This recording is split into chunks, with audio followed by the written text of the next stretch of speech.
यीशु मसीह के नाम में आप सभी को जय मसीह की। मैं आप सभी का बीबीसीएफ सोने व्याह सत्संग में स्वागत करता हूं। आइए हम आज की आराधना को परमेश्वर के वचन भजन 150 से पढ़ते हुए शुरू करें। भजन 150 यहाँ पर इस प्रकार से लिखा है कि यह की स्तुति करो, परमेश्वर के पवित्र स्थान में उसकी स्तुति करो, उसकी सामर्थ से भरे हुए आकाश मंडल में उसकी स्तुति करो, उसके पराक्रम के कामों के कारण उसकी स्तुति करो, उसकी अत्यंत बढ़ाई के अनुसार इसकी स्तुति करो, नरसिंगा फूंकते हुए इसकी स्तुति करो, सारंगी और वीणा बजाते हुए उसकी स्तुति करो, डब बजाते और नाचते हुए उसकी स्तुति करो, तार वाले बाजे और बांसुरी बजाते हुए उसकी स्तुति करो, ऊंचे शब्द वाली झांझ बजाते हुए उसकी स्तुति करो, आनंद के महाशब्द वाली झांझ बजाते हुए उसकी स्तुति करो। जितने प्राणी हैं सब के सब यहाँ की स्तुति करें, यहाँ की स्तुति करो। आमीन। आइए हम प्रार्थना करें। सर्वशक्तिमान दयालु प्रभु यीशु, मैं आपका धन्यवाद करता हूँ आज की सुंदर सभा के लिए, सुंदर दिन के लिए, सुबह के लिए। प्रभु मैं आपका धन्यवाद करता हूँ प्रभु कि आपने हमारी सहायता करी कि हम प्रभु जी आपकी आराधना और स्तुति इस समय में कर सकें। इसके लिए मैं आपका हृदय से प्रभु जी धन्यवाद करता हूँ। मैं धन्यवादी हूँ प्रभु कि आपने हम सभी को अभी तक सुरक्षित रखा है, संभाले रखा है। इसके लिए भी मैं आपका धन्यवाद करता हूँ प्रभु जी। आज की सभा को हम आपके हाथों में समर्पित करते हैं। हम चाहते हैं पिता परमेश्वर कि आप इसमें हमारी सहायता करें, सुनने वालों की सहायता करें और बोलने वाले की सहायता करें पिता परमेश्वर, ताकि हम आपके वचन में प्रभु जी परिपक्व बन सकें। हम प्रार्थना करते हैं प्रभु आप दया करें और आज इस सभा के माध्यम से प्रभु आप हम सभी को आशीषित करें, ताकि आपका नाम हमारे जीवन में प्रभु जी महिमा पाए। मैं आपसे विनती करता हूं प्रभु, गीत से लेकर पूरा आशीष वचन तक इन सभी को प्रभु हम आपके हाथों में समर्पित कर देते हैं। हम चाहते हैं कि आज आप प्रभु हमारी सहायता करें और हमसे बातचीत करें प्रभु, आपके वचन के माध्यम से हमसे बातचीत करें। हम आपसे प्रार्थना करते हैं प्रभु, जितनी प्रार्थनाएं इस दौरान की जाती हैं प्रभु आप हम सभी को सुने और हाँ और आमीन में उत्तर दें। मैं धन्यवादी हूँ पिता परमेश्वर ऐसे समय के लिए जब हम आपके सम्मुख मिलते हैं। इसके लिए हम आपका हृदय से धन्यवाद करते हैं, क्योंकि हमारे हृदय प्रभु हमेशा आनंद और भरपूरी से भरे रहते हैं, जिसमें हम आपकी प्रशंसा करने के काबिल बन सकते हैं। इसके लिए मैं आपका हृदय से धन्यवाद करता हूँ। सारा सारी महिमा प्रभु जी हम आपको देते हैं। आगे के पूरे समय को प्रभु जी हम आपके हाथों में समर्पित करते हैं। सभा को आप आशीषित करें, आपकी महिमा के लिए इस्तेमाल करें। प्रभु यीशु मसीह के नाम से प्रार्थना को मांगते हैं, आमीन।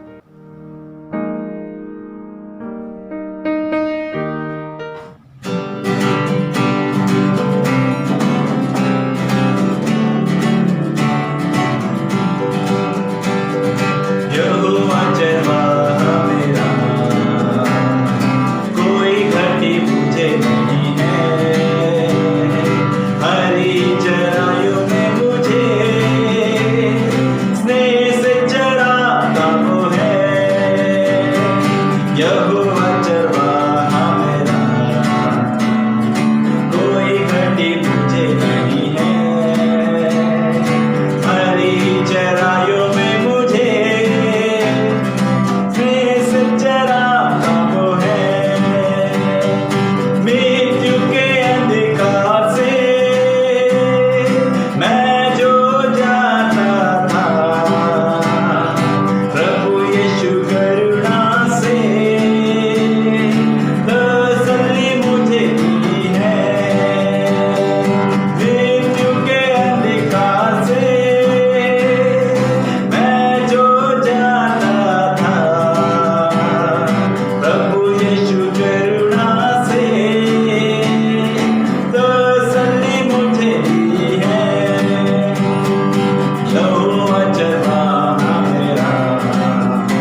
जरूरतों को पूरा करता है वो, कोई घटी नहीं मुझको।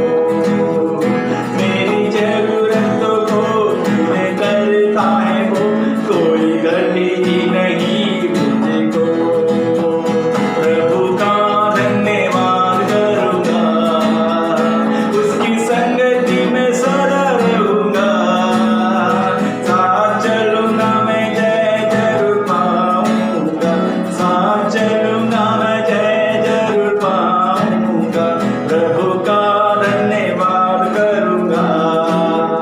मेरी आयु के दिन पग पग में सदा तेरी सेवा को पूरी करूंगा। मेरी आयु के दिन पग पग में सदा तेरी सेवा को पूरी करूंगा। एक पक्षी समान जलता रहूंगा, तेरी महिमा मेरी गाना। एक पक्षी समान जलता रहूंगा, तेरी महिमा मेरी गाना। प्रभु का धन्यवाद करूंगा, उसकी संगति में सदा रहूंगा। साथ चलूंगा मैं जय जरूर पाऊंगा, साथ चलूंगा मैं जय जरूर पाऊंगा। प्रभु का धन्यवाद करूंगा।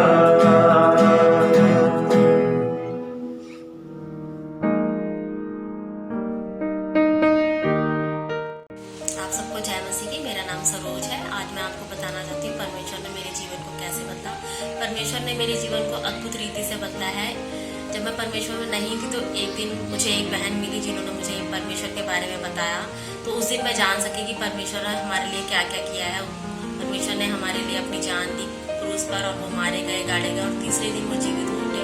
जब मुझे इस बात का पता चला तो मैंने परमेश्वर पर विश्वास किया, और तब से मैं बाइबल के वचनों को पढ़ने लगी, और मैं प्रार्थना में भी आगे बढ़ने लगी। फिर मुझे यहाँ पर एक कलीसिया मिली जहाँ पे मैं निरंतर जाती हूँ अपने परिवार के साथ, अपने बच्चों के साथ। तो जैसे जैसे मैं वहाँ जाती गई और मैं परमेश्वर में बढ़ती गई, तो परमेश्वर ने मेरी विनतियों को सुना, और अब मेरा जीवन पहले से काफ़ी बेहतर है। और मैं पहले बहुत अंधविश्वास में भी थी, लेकिन अब मेरे जीवन में किसी भी प्रकार का कोई अंधविश्वास नहीं है। तो मैं परमेश्वर का हृदय से धन्यवाद करती हूँ। परमेश्वर हर समय हमें संभालते हैं और हमारी सभी ज़रूरतों को पूरा करते हैं। सबको जय मसीह।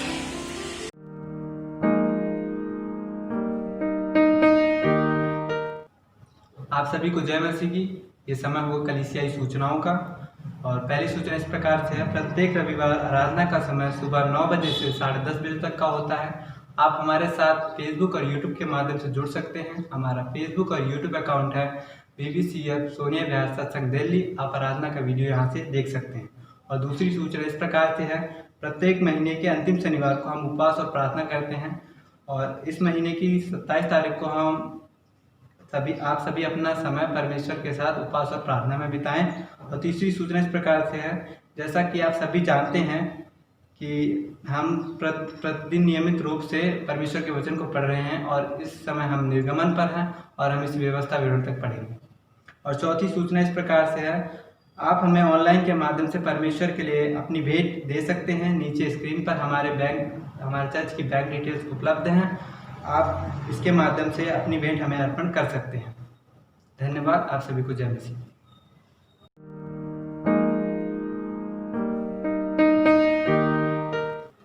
आइए वो समय है कि हम अपनी प्रार्थनाओं को परमेश्वर के सम्मुख लेके चलें।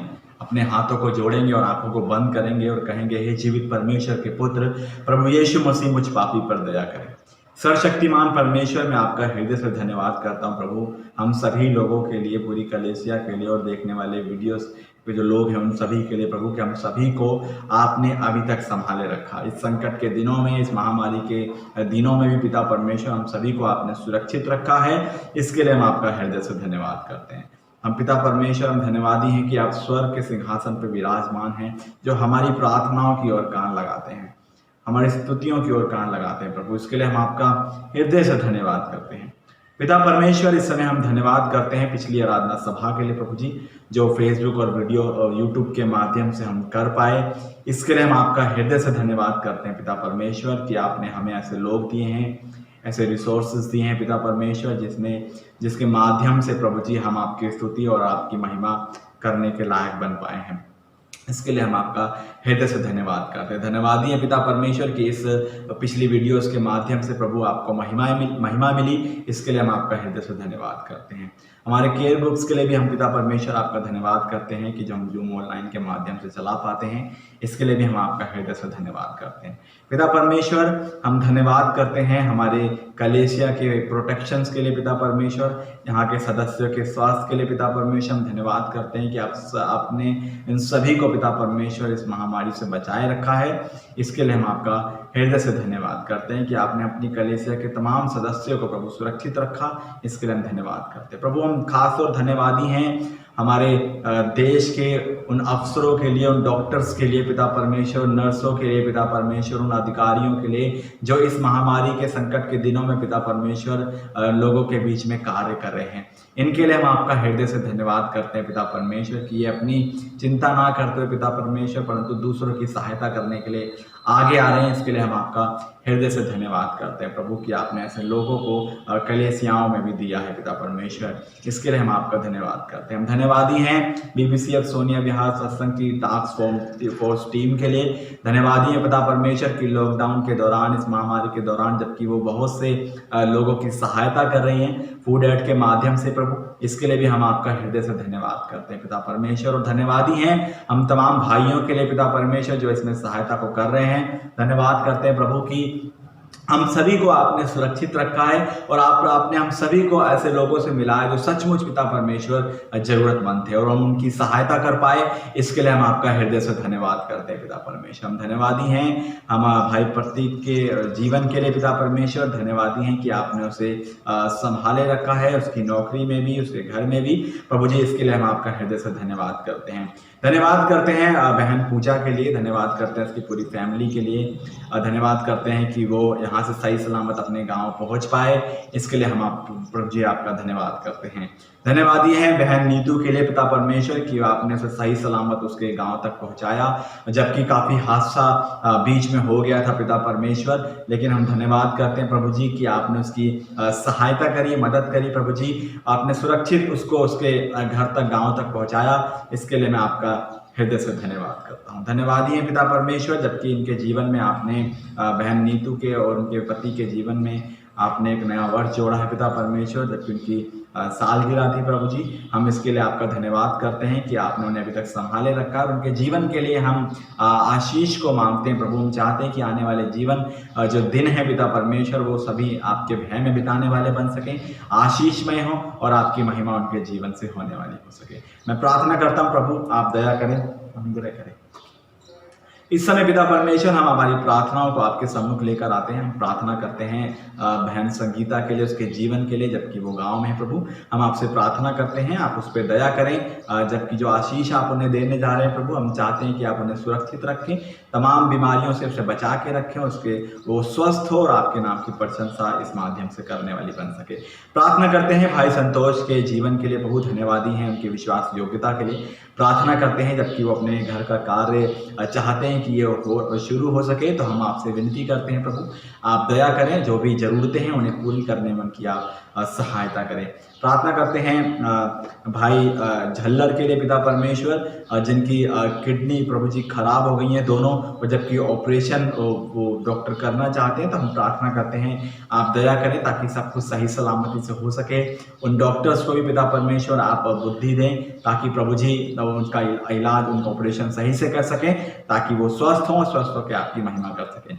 पीयूष के लिए हम प्रार्थना करते हैं, जो भी कोर्स उसका दवाइयों का चल रहा है परमेश्वर पिता, हम प्रार्थना करते हैं कि आप उस पर दया करें कि प्रभु जी वो दवाइयों का कोर्स उसका पूरा हो सके, वो स्वस्थ होकर आपकी महिमा कर सके।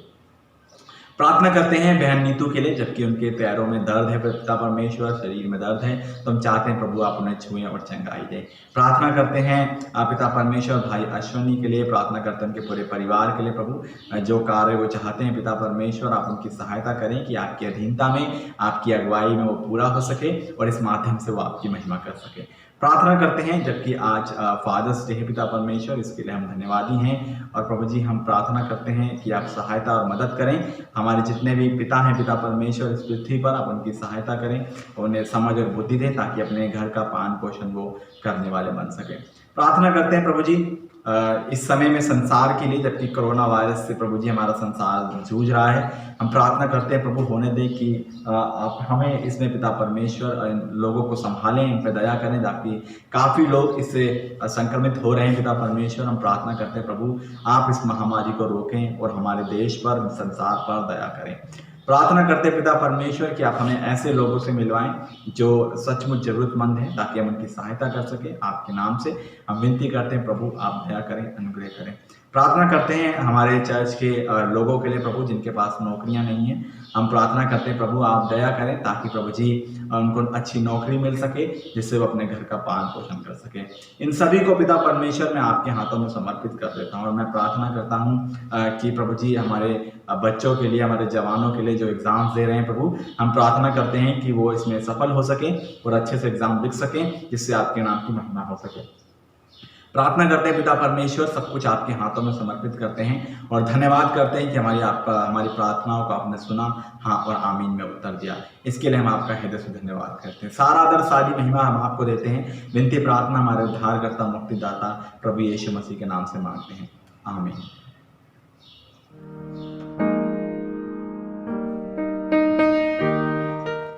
आइए हम प्रेरितों के विश्वास को पढ़ें। मैं विश्वास रखता हूँ सर्व सामर्थी पिता परमेश्वर पर, जिसने आकाश व पृथ्वी की रचना की, और उसके इकलौते पुत्र हमारे प्रभु यीशु मसीह पर, कि वह पवित्र आत्मा की सामर्थ से देहधारी होकर कुंवारी मरियम से उत्पन्न हुआ, पैंतुस पिलातुस के राज्य में दुख उठाया, क्रूस पर चढ़ाया गया, मारा गया, गाड़ा गया, अधलोक में गया, तीसरे दिन मृतकों में से जी उठा, आकाश पर चढ़ गया और सर्वसमर्थी पिता परमेश्वर के दाहिनी हाथ बैठा है, जहाँ से वे जीवितों व मृतकों का न्याय करने के लिए आएगा।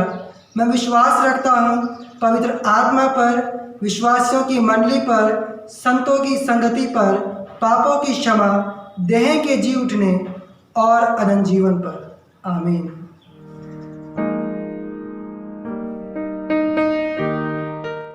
प्यारो बच्चों, आप सभी को जय मसीह की मैं आशा करता हूँ आप सभी अच्छे होंगे। आइए आज हम परमेश्वर के वचन से एक और कहानी को देखेंगे। ये कहानी है योना की। वर्षों पहले योना नाम का एक आदमी इज़राइल देश में रहता था। एक दिन परमेश्वर ने उसे सबसे बड़ा और सबसे शक्तिशाली शहर, जिसका नाम नीनवे था, उसमें जाने के लिए कहा। और योना को उसमें रह रहे उन सभी लोगों को चेतावनी देनी थी, क्योंकि वो परमेश्वर की नज़र में बुरा कर रहे थे। वो लोग बहुत बुरे थे, वो परमेश्वर का भय नहीं मानते थे। जब परमेश्वर ने योना को वहां जाने के लिए कहा तो उसने परमेश्वर की बात नहीं मानी। वो नीनवे जाने की बजाय तरशीश जाने वाले जहाज पर सवार हो गया, जो नीनवे की उल्टी दिशा में था। वहां की ओर वो जाने को रवाना हो गया। तब परमेश्वर ने समुद्र में एक भयंकर तूफान भेजा। वो एक बहुत बड़ा तूफान था। जहाज को चलाने वाले लोग डरने लगे, कहीं जहाज टूट ना जाए। तूफान और भी तेज हो गया और सभी नाविक डरने लगे और वे जहाज का सारा सामान नीचे समुद्र में फेंकने लगे। लेकिन फिर भी कोई बात नहीं बनी। योना, जो जहाज के निचले हिस्से पर सोया हुआ था, जहाज के कप्तान ने उसे देखा और कहा, तुम यहाँ पर क्यों सो रहे हो? उठो, अपने परमेश्वर से प्रार्थना करो, शायद हमारे बारे में वो कुछ करे कि हम नाश होने से बच जाएं। नाविकों को बहुत जल्द ही पता चल गया कि ये तूफान किसके कारण से आया है। तब योना ने उन्हें बताया कि वो परमेश्वर से दूर भाग रहा है, इसीलिए तूफान आया है। तब उन्होंने योना से पूछा कि अब हम तुम्हारे साथ क्या करें जिससे समुद्र का तूफान शांत हो सके। योना ने कहा कि मुझे उठाकर समुद्र में फेंक दो, क्योंकि मैं नहीं जानता हूं कि ये बड़ा तूफान मेरे कारण से तुम सबके ऊपर आया है। तब क्षमा और प्रार्थना करने के बाद नाविकों ने योना को समुद्र में फेंक दिया, जिसके बाद समुद्र का तूफान शांत हो गया और तेज हवाएं बंद हो गईं और मौसम बिल्कुल साफ हो गया। और इस बीच जब उन्होंने योना को समुद्र में फेंक दिया तो योना के पास कोई आशा नहीं थी कि वो यहाँ से बच सकेगा, परंतु परमेश्वर ने उसके लिए एक योजना बना रखी थी। परमेश्वर ने योना को निगलने के लिए एक बड़ी मछली को भेजा, जिसने योना को निगल लिया और योना 3 दिनों तक उस मछली के पेट में रहा, जहाँ पर उसे परमेश्वर से प्रार्थना करने का बहुत समय मिला। 3 दिनों के बाद जब योना ने परमेश्वर की आज्ञा का पालन करने का निर्णय लिया तो मछली ने उसे समुद्र के किनारे उगल दिया। फिर इसके बाद योना नीनवे नगर की ओर चला और वहां जाकर उसने लोगों से कहा कि 40 दिनों में नीनवे उलट दिया जाएगा, इसीलिए मन फिराओ और परमेश्वर से क्षमा मांगो। ये सुनकर नीनवे के लोगों ने परमेश्वर के संदेश पर विश्वास किया और वहां के राजा ने और उन सभी लोगों ने मिलकर परमेश्वर के सामने उपवास किया और अपने पापों की क्षमा के लिए प्रार्थना की। उन सभी लोगों ने अपना मन फिराया और अपने दुष्टता के मार्ग को छोड़ दिया और परमेश्वर ने उनको माफ किया और सभी लोगों ने खुशियां मनाई। लेकिन योना बहुत गुस्से में था, क्योंकि वो जानता था कि परमेश्वर अनुग्रहकारी है और वो क्षमा करने वाला परमेश्वर है, वो दयालु है। और यही सब देखकर कि परमेश्वर ने उन लोगों को क्षमा कर दिया है तो वो परमेश्वर से बहुत गुस्सा हो गया। फिर इसके बाद योना नगर के बाहर बैठा हुआ था, ये देखने के लिए कि इस नगर का अब क्या होगा। तभी परमेश्वर ने उसे धूप से बचाने के लिए एक पौधा उगाया, जो देखते देखते एक बड़ी पत्तियों वाला पेड़ बन गया, जिसने योना को दिन भर धूप से बचाया। फिर अगली सुबह परमेश्वर ने एक ऐसे कीड़े को भेजा जिसके काटने के द्वारा वो पेड़ सूख गया। तब योना को फिर तेज धूप और तेज गर्म हवा लगने लगी और इन सब चीजों ने मिलकर योना को और भी ज्यादा क्रोधित बना दिया। तब परमेश्वर ने कहा कि तू क्रोध क्यों करता है? तुझे उस पत्ते वाले पेड़ पर दया आती है जिसको लगाने के लिए तूने कोई मेहनत नहीं की। वो एक रात में बड़ा हुआ और एक ही रात में मर भी गया। तो मैं उस बड़े नगर नीनवे पर दया क्यों ना करूं, जिसमें हजारों लोग रहते हैं जिन्होंने मेरी आज्ञा को माना है। तो बच्चों, इस कहानी से हम क्या सीखते हैं? ये कि हमें अपनी बुराइयों को छोड़ना है और पापों की क्षमा के लिए प्रभु यीशु मसीह के पास आना है, क्योंकि वो ही है जो हमें नया जीवन दे सकता है और देता है। आप सभी को परमेश्वर आशीष दे।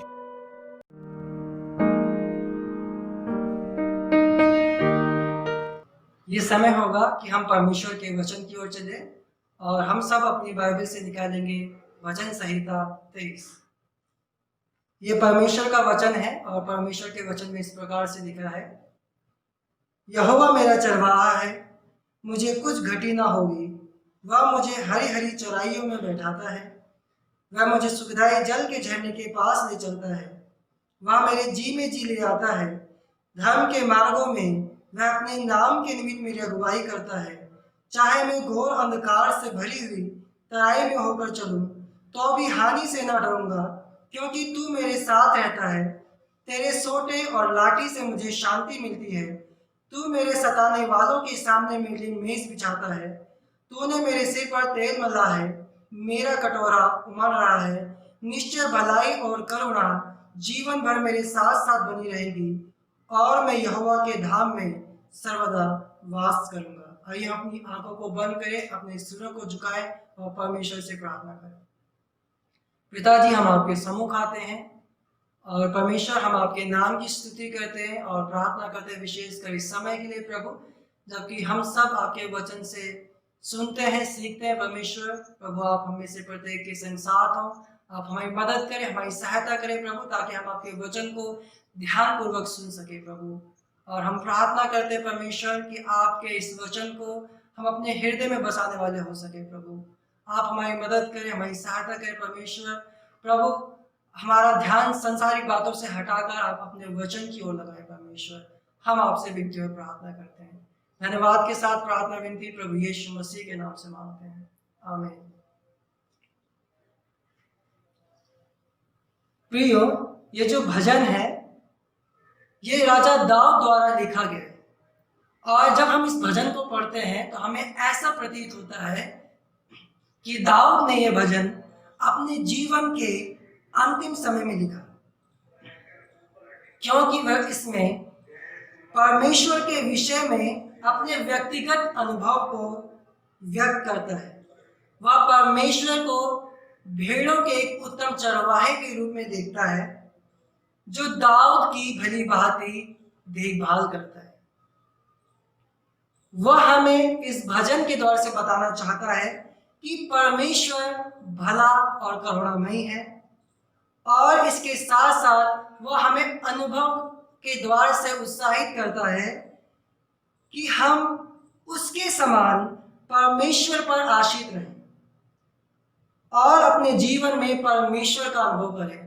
ना कि सिर्फ अनुभव करें, परंतु परमेश्वर जिसने हमें बनाया है और जो हमारी परवाह करता है उसके गवाह बने, जो वह हमारे जीवन में करता है, ताकि और लोग परमेश्वर के बारे में जानें और विश्वास करें कि परमेश्वर कितना भला और करुणामयी है।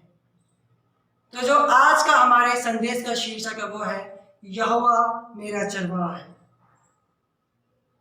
यहोवा मेरा चरवाहा है। इसमें हम 3 बातों को देखेंगे।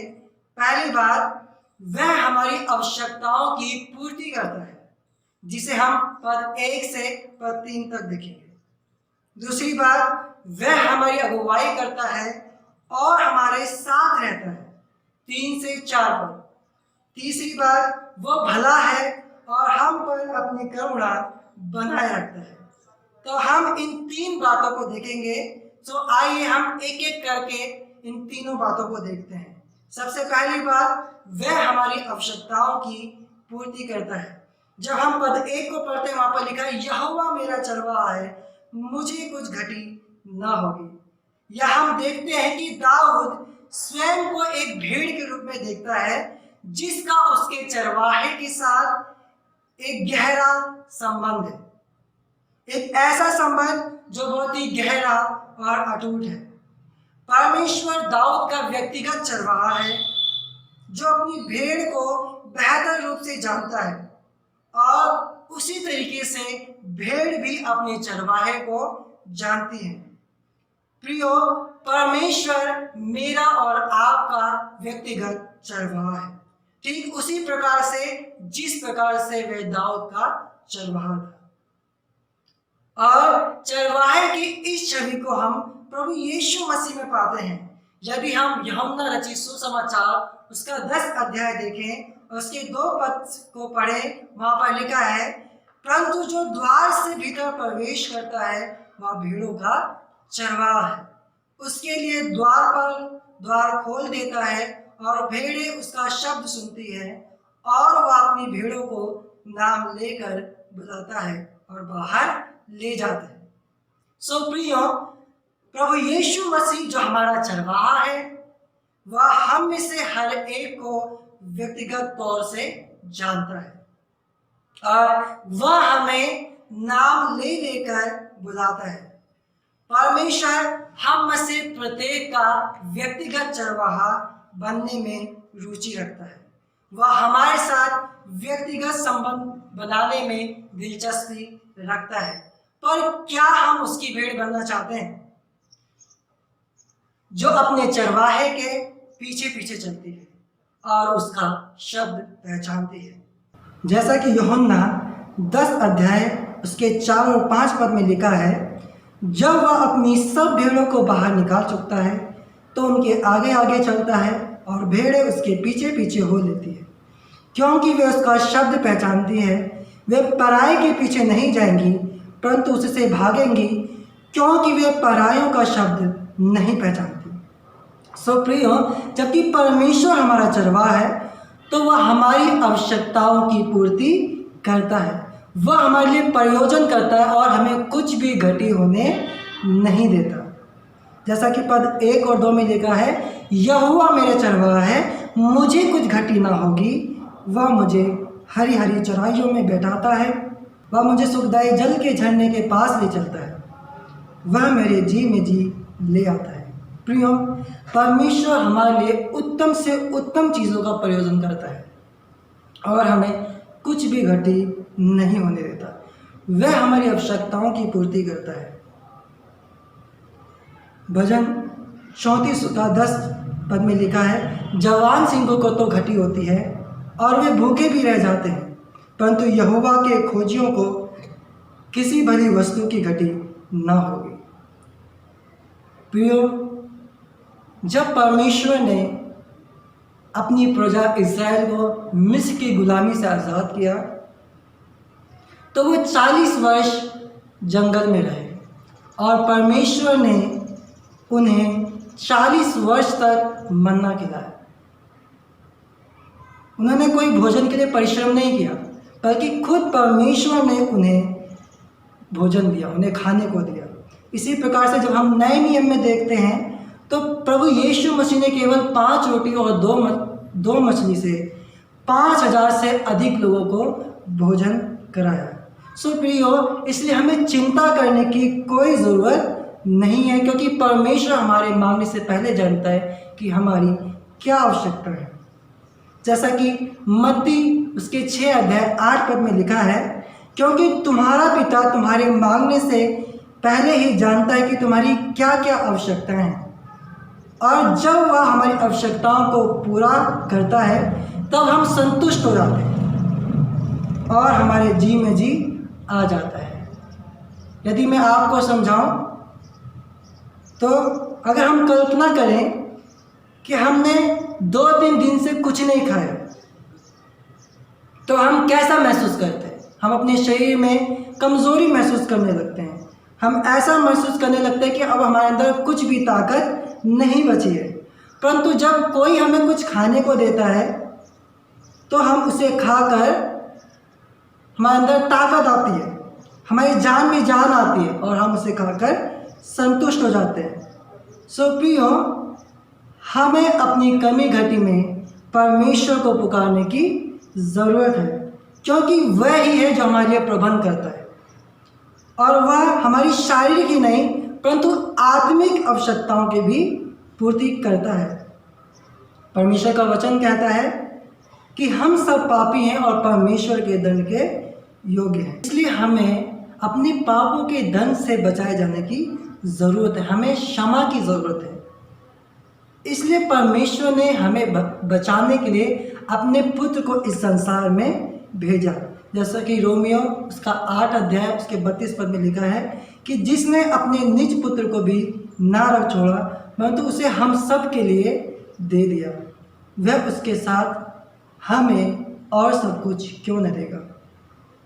सो प्रियो, परमेश्वर ने अपने पुत्र को प्रभु यीशु मसीह को इस संसार में हमें पापों से बचाने के लिए भेजा। परंतु हमें क्या करना है? हमें प्रभु यीशु मसीह पर विश्वास करने और अपने पापों से फिरने की ज़रूरत है, परमेश्वर से क्षमा मांगने की ज़रूरत है। दूसरी बात, वह हमारी अगुवाई करता है और हमारे साथ रहता है। पद 3 और 4 वचन में लिखा है, धर्म के मार्गों में वह अपने नाम के निमित्त मेरी अगुवाई करता है। प्रियो, इस संसार में हम अपने जीवन को 2 तरीक़ों से जीते हैं। 2 मार्ग है जिसमें इंसान अपने जीवन को जीता है। एक मार्ग वह है जो पाप और बुराई का मार्ग है, और यह चौड़ा मार्ग है जिसमें बहुत सारे लोग प्रवेश करते हैं और इसका अंत विनाश है। और ये बड़े दुख की बात है कि लगभग पूरा संसार इस मार्ग में चल रहा और धीरे धीरे विनाश की ओर बढ़ रहा है।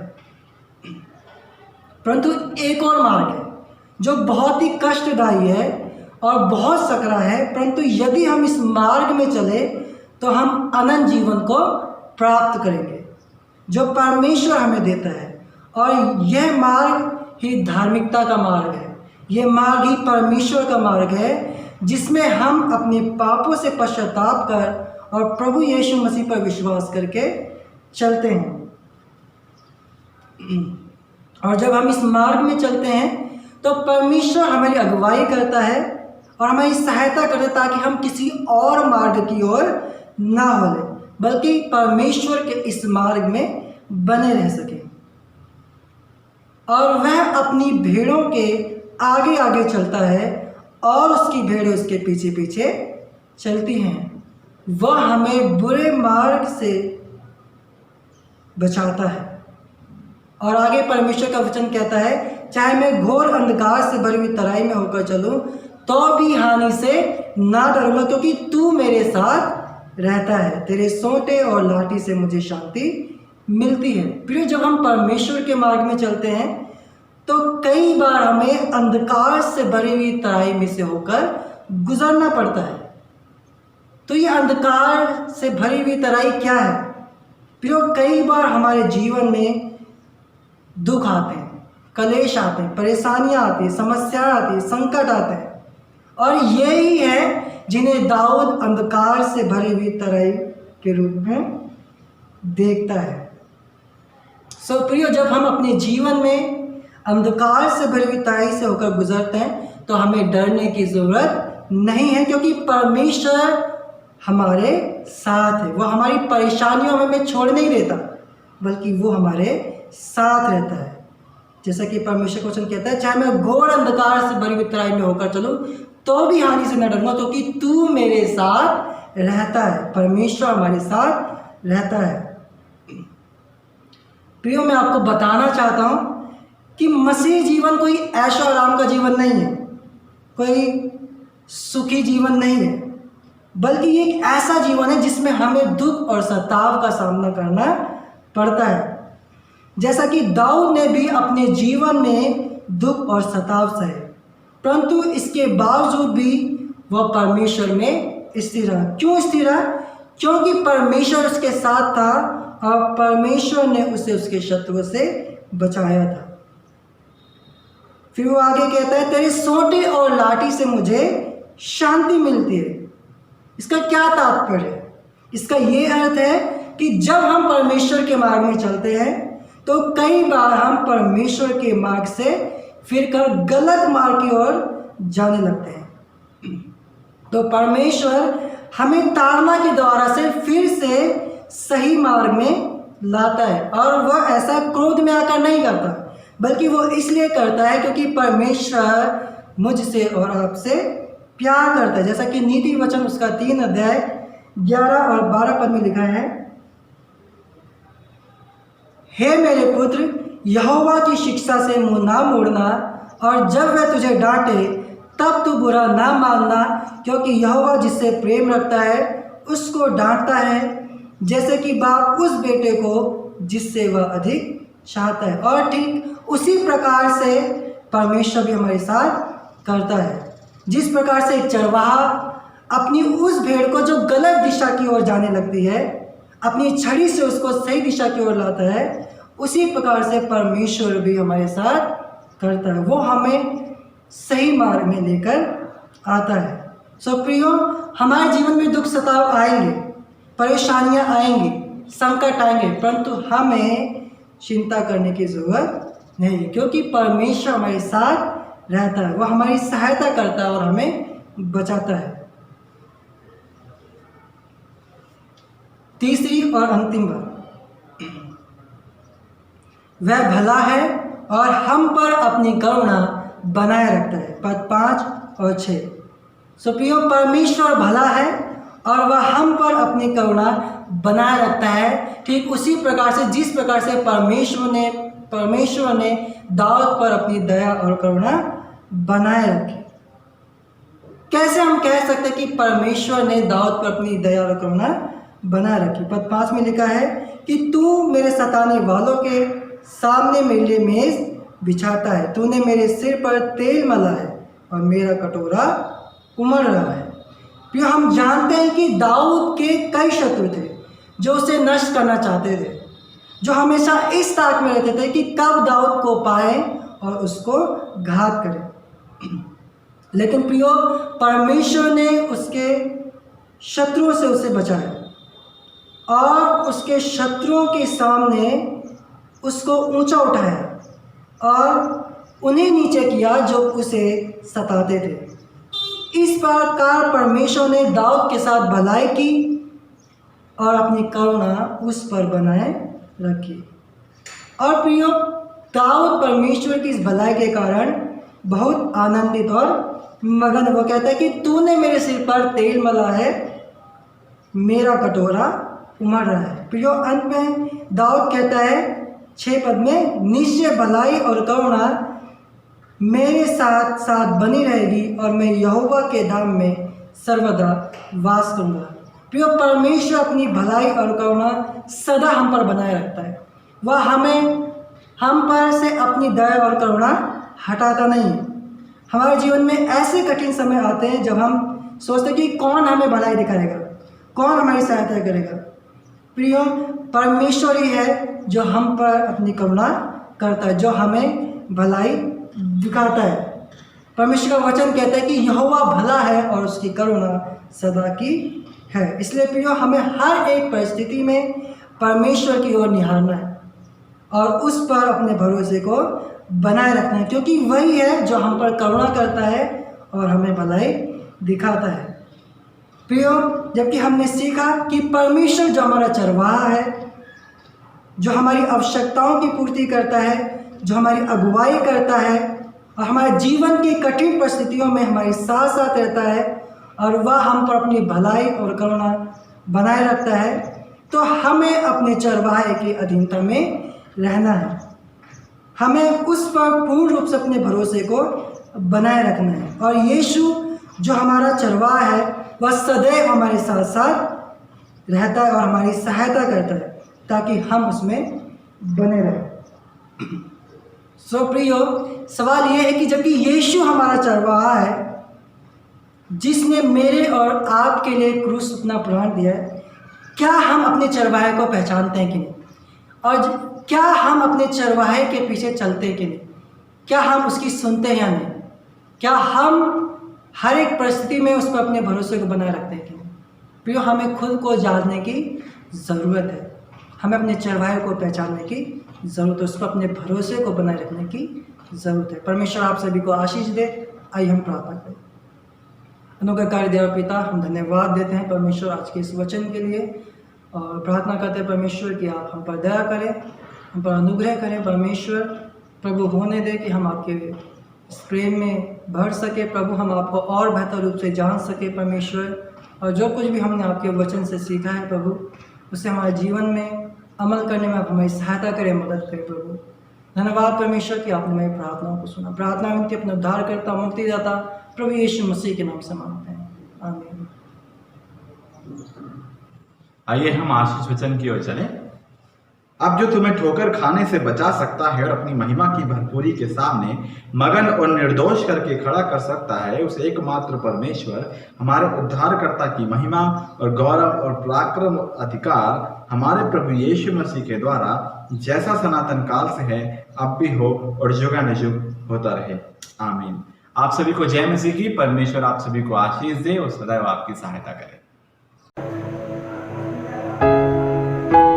प्रियो, जैसा कि आप सभी जानते हैं कि पूरा संसार कोरोना वायरस के कारण संकट से जूझ रहा है और हमारे देश में भी लॉकडाउन है, जिसकी वजह से लोगों को काफ़ी दिक्कतों का सामना करना पड़ रहा है। और ऐसी कठिन परिस्थिति में हम लोगों की सहायता कर रहे हैं, उन्हें भोजन सामग्री देकर। और यदि आप सोचते हैं कि हमें भी उनकी सहायता करना चाहिए, तो परमेश्वर आपके हृदय में जो कुछ भी डालते हैं, उसमें आप अपनी भेंट हमें स्क्रीन पर दिए गए हमारे बैंक अकाउंट में भेज सकते हैं।